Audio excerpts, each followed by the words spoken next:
दोस्तों, वीडियो पसंद आए तो चैनल को सब्सक्राइब जरूर करें। साथ ही वीडियो को लाइक करें, शेयर करें और अपने कीमती कमेंट देना न भूलें। जहां एक तरफ पुजारिन के बदले हुए तेवर देखकर पोल्टू के मन में पहले से मौजूद शक गहराने लगता है, वहीं अब उसका शक धीरे धीरे यकीन में बदलने लगता है। पोल्टू सीधा पुजारिन की आंखों में आंखें डालकर कहता है कि वह उसके मायके से होकर आया है और वहां के मकान मालिक ने उसे सारी सच्चाई बता दी है।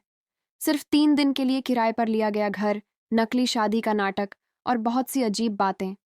अब सच छुपाने का कोई फायदा नहीं।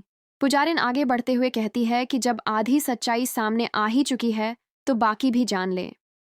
वह अपने बैग की ओर इशारा करती है और तभी वह पल आता है जिसकी किसी ने कल्पना भी नहीं की थी। पुजारिन बैग की चैन खोलती है और उसमें से एक काली पिस्तौल निकालकर सीधा पोल्टू के सिर पर तान देती है। खिड़की के बाहर छिपी अहाना यह सब देख रही होती है। उसकी आंखें डर से फटी की फटी रह जाती हैं। अब उसे पूरा यकीन हो जाता है कि यह औरत कोई मामूली लालची इंसान नहीं, बल्कि एक खतरनाक जासूस है। वह तुरंत अपने मोबाइल से पुजारिन की तस्वीर लेने लगती है, लेकिन कैमरे की आवाज सुनते ही खतरा बढ़ जाता है। किसी तरह पोल्टू पुजारिन का ध्यान भटकाता है और इशारे से अहाना से मदद मांगता है। उसी दौरान पुजारिन एक रिमोट निकालकर पोल्टू को धमकाती है कि अगर उसने किसी को कुछ भी बताया तो उसका पूरा परिवार पल भर में उड़ जाएगा। पोल्टू की हालत खराब हो जाती है। वह डर के मारे चुप हो जाता है। इधर अहाना यह सब अपने फोन में कैद कर चुकी होती है और दौड़ते हुए अर्जुन के पास पहुंचती है। अर्जुन पहले तो यकीन नहीं करता, लेकिन जैसे ही वह फोन में बंदूक वाली तस्वीर देखता है, उसके होश उड़ जाते हैं। अहाना समझाती है कि अब देर नहीं करनी चाहिए, वरना मामला हाथ से निकल जाएगा। प्लान के मुताबिक अहाना अपने बॉस को सारी जानकारी देती है और थोड़ी ही देर में पुलिस फोर्स बड़े घर पहुंच जाती है। सायरन की आवाज सुनते ही पुजारिन समझ जाती है कि वह गिर चुकी है।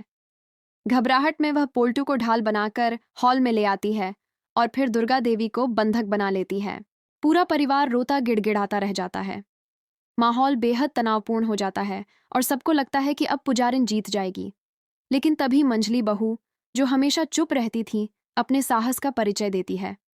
मौका देखते ही वह मिर्च पाउडर पुजारिन की आंखों में झोंक देती है। अंत में पोल्टू अपनी गलती मानते हुए मंझली से माफी मांगता है और पूरे सम्मान के साथ उसे अपनी पत्नी स्वीकार करता है। पूरा परिवार तालियां बजाता है और अहाना मुस्कुरा उठती है। उसने साबित कर दिया कि बड़े घर की छोटी बहू ही पूरे घर की असली ताकत होती है। तो दोस्तों, आपको यह धमाकेदार ट्विस्ट कैसा लगा? कमेंट में जरूर बताएं और हमारे चैनल को लाइक, शेयर और सब्सक्राइब करना ना भूलें।